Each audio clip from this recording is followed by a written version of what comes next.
সরকারি স্কুলের যাকে বলে একেবারে বেহাল অবস্থা। স্কুলের মাথায় অর্ধেক জায়গায় ছাদ নেই, যখন তখন ভেঙে পড়ছে সিমেন্টের চাঙড়। স্কুলে ট্রিপল খাটিয়ে ফিজিক্সের ল্যাব চলছে, রোদ বৃষ্টিতে পড়ুয়াদের সমস্যায় পড়তে হচ্ছে। ছেঁড়া ট্রিপল থেকে যে জল পড়ছে সেটা আবার ফিজিক্স ল্যাব সহ মিটারের ঘরে ঢুকে যাচ্ছে। বড়সড় দুর্ঘটনা যখন তখন ঘটতে পারে। সেই সরকারি স্কুলের বেহাল দৃশ্যটা কিরকম আগে আপনাদেরকে দেখাই, তারপর বিস্তারিত বলছি। পাচ্ছি না, এটা ফিজিক্স ল্যাব, এটা ফিজিক্স ল্যাব, আর এখানে একটা ক্লাসরুম আছে। যেটা হচ্ছে এই যে ধরুন মাথা ফাঁকা, তো জল নামছে বৃষ্টি পড়লে, এই যে মাঝখানে বৃষ্টি পড়লো পুরো মিটার বক্স অব্দি জল চলে যাচ্ছে। এটা তো আমরা সাময়িক তেরপল দিয়ে ঢেকে রেখেছি। টাকা স্যাংশন হয়েছে কিন্তু কাজটা আমরা পাচ্ছি না। এটা ফিজিক্স ল্যাব, এটা ফিজিক্স ল্যাব। হুগলির ছবি দেখাচ্ছি আপনাদের। হুগলির উত্তরপাড়া উচ্চ বালিকা সরকারি স্কুলে ফিজিক্স ল্যাবে পাকা ছাদ নেই। প্রায় 1 বছর ধরে ত্রিপল টাঙানো রয়েছে, আর সেই ত্রিপলের নিচেই পড়ুয়াদেরকে এইভাবে পড়াশোনা করতে হচ্ছে। গোটা বিষয়ে স্কুলের শিক্ষিকা এবং পরিচালন সমিতির সভাপতি দিতি চক্রবর্তীর সাফাই যে ল্যাবে তৈরি করার জন্য ঘরের টাকা এখনো পর্যন্ত বরাদ্দ হয়নি, তার ফলে তাদের সমস্যায় পড়তে হচ্ছে। ঘরের কাজ দ্রুত করা হবে বলে জানান স্কুলের শিক্ষিকা মেঘনা ভট্টাচার্য। তার কথা শোনাবো আপনাদের। মেঘনা ভট্টাচার্য। এটার তো ঢালাই হওয়ার কথা, কিন্তু এখনো কাজটা হয়ে ওঠেনি। কতদিনই আটকে আছে এই জটে? অনেক দিনই আছে। এই হাফ পোর্শনের ঢালাইটা হয়েছে, এই 21 নম্বর ঘর, আর ফিজিক্স ল্যাবটা হয়নি। এটা বিপজ্জনক, যে কোনো সময় তো ভেঙে চাঙড় ভাঙে পড়তে পারে। ছাদটা খোলা, বৃষ্টির জলটা ঢুকে নিচে মিটার বক্সে চলে যায়, এটা ভীষণই অসুবিধা। আশা করছি হয়ে যাবে খুব তাড়াতাড়ি। প্রশাসনের বিভিন্ন দপ্তরে জানানো হয়েছে, সব জায়গায় জানানো আছে। আশা করছি হয়ে যাবে, কিন্তু যত তাড়াতাড়ি হয়ে যায় সেটা দরকার। ছাত্রছাত্রীরা অবশ্যই অসুবিধা পড়ছে।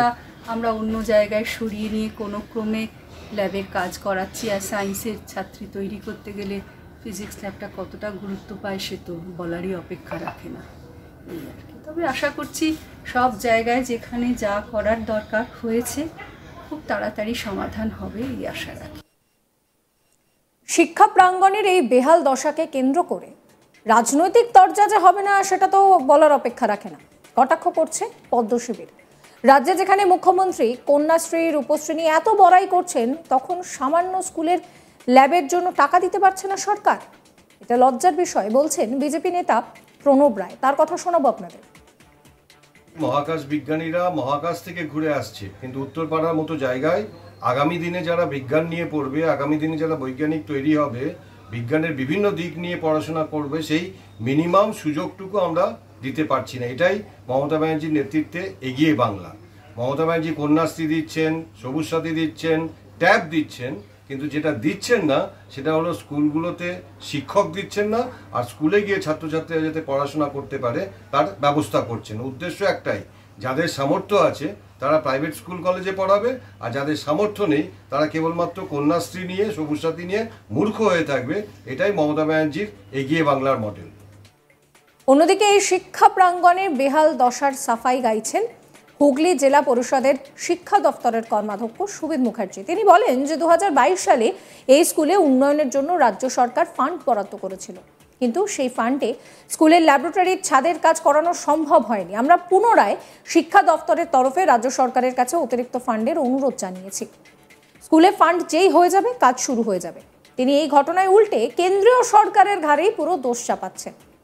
তার দাবি যে কেন্দ্রীয় সরকার বাংলায় শিক্ষার বরাদ্দ বন্ধ করে দিয়েছে। রাজ্য সরকার নিজের স্বল্প ক্ষমতায় যতটা পারছে চেষ্টা চালিয়ে উন্নয়ন করছে। সুবীর মুখার্জির কথাও শোনাবো আপনাদের।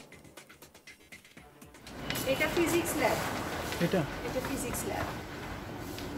উত্তরপাড়া উচ্চ বালিকা বিদ্যালয়ের একটি ল্যাবরেটরি ছাদ, সেই ছাদের ভগ্ন দশা, এই বিষয়ে যদিও এটা আমার জেলা পরিষদের যে এখতিয়ার বা সীমারেখা আছে তার বাইরে, তবুও যেহেতু হুগলি জেলা পরিষদের শিক্ষা সংস্কৃতি তথ্য ও ক্রীড়া দপ্তরের কর্মাধ্যক্ষ হিসাবে আমাদের প্রত্যেক মাসে স্থায়ী সমিতির মিটিংয়ে প্রত্যেক স্কুলগুলির গঠন, তার ডেভেলপমেন্ট, তার অতিরিক্ত সেনাকক্ষ এবং ক্লাসরুমের রক্ষণাবেক্ষণের ব্যাপারে মিটিং হয়। এটা নিশ্চিত যে 2022 সালে পশ্চিমবঙ্গ সরকার তার শিক্ষা দপ্তর এখানে অর্থ বরাদ্দ করেছিলেন এবং তার কাজও হয়েছে, এবং সেখানে অতিরিক্ত কিছু অর্থের প্রয়োজন, এবং তার জন্য জরুরি ভিত্তিতে সেই তার যাবতীয় যা প্রসেস সেগুলো উচ্চতর দপ্তরে জেলা শিক্ষা দপ্তর থেকে পাঠানো হয়েছে। আশা করা যায় 15 দিন থেকে 1 মাসের মধ্যে তার সন্তোষজনক সমস্ত কিছুই আসবে এবং নিশ্চিত এই কাজও সমাপ্ত হবে। শুধু আমার একটুকুই বলা যে শুধুমাত্র পশ্চিমবঙ্গ সরকারের শিক্ষা দপ্তর, আপনারা জানেন বা অনেকেই জানেন এবং এটা তথ্য বলছে যে কেন্দ্রীয় সরকারের যে আমাদের শিক্ষা প্রতিষ্ঠানগুলোকে যে বরাদ্দ বন্ধ করে দেওয়া হয়েছে, তার সত্ত্বেও পশ্চিমবঙ্গ সরকার তার সীমিত ক্ষমতার মধ্যে স্কুলগুলির পরিকাঠামো উন্নয়নের চেষ্টা করে যাচ্ছে। এর সাথে সাথে আমাদের বিধায়ক এবং সাংসদ তহবিলও আছেন, এবং আমাদের সাংসদ তার উন্নয়ন তহবিল হইতে উত্তরপাড়ার অনেকগুলি স্কুলে ক্লাসরুম থেকে আরম্ভ করে ল্যাবরেটরি, কোনো জায়গায় হোমের ডেভেলপমেন্টের জন্য তার সাংসদ কোটা থেকে অর্থ বরাদ্দ করেছেন।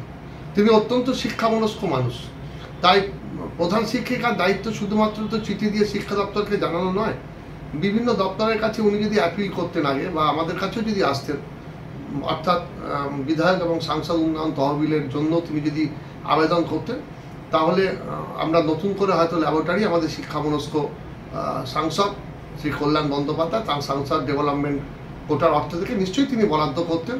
সুতরাং একটা স্কুলের পরিকাঠামোর উন্নয়নের জন্য শুধুমাত্র সরকারের মুখী হলে হবে না, একটা স্কুলের পরিচালন সমিতি তার প্রধান শিক্ষক শিক্ষিকার দায়িত্ব যে সংশ্লিষ্ট যে জায়গা থেকে উন্নয়নের তহবিল আসে এবং যে জায়গা থেকে উন্নয়নের পরিকাঠামো তৈরি হয় সেখানেও জানানো এবং সেখানেও তাদের অবগত করা এবং পৌরসভার সঙ্গে সমন্বয় গঠন করে চলা।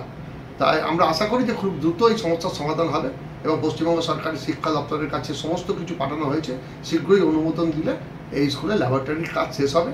আমরা নিশ্চিতভাবে প্রান্তিক মানুষের শিক্ষা এবং সেই শিক্ষার প্রসারের জন্য অঙ্গীকারবদ্ধ। সরকারি ব্যবস্থাপনার মধ্যে যে শিক্ষার অগ্রগতি হয়েছে গত 2011 সালের পর থেকে, তা বোধ করি স্বাধীনতার পরে পশ্চিমবঙ্গে হয়নি, এটা তথ্য এবং পরিসংখ্যান বলছে।